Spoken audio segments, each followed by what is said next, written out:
വലിച്ചു കയറ്റൂ വലിച്ചു കയറ്റൂ വലിച്ചു കയറ്റ് അത് നോക്കണ്ട ചൂണ്ട പിടിച്ച് നോക്കണ്ട ചിമുട്ട സാധനം അടിച്ചു കയറ്റിക്കോ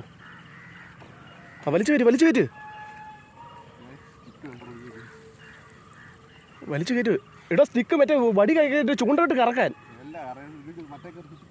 ആണോ എന്തി വലിച്ചു കയറ്റ്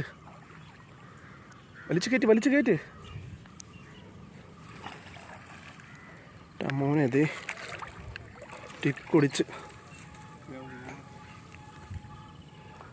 അവരവിടെ നിന്ന് കണ്ടുകൊണ്ടിരിക്കുക ചെറുമീനായിരിക്കും ഓ ഇവിടെ ചെറുമീന അല്ല പിന്നെ ഈ അടി അടിക്കുകയില്ല ഇവിടെ താക്ക് അങ്ങനെ വലിക്കുമ്പോഴേ വിട്ടു പോന്നേ എനിക്ക് എനക്കല്ലേ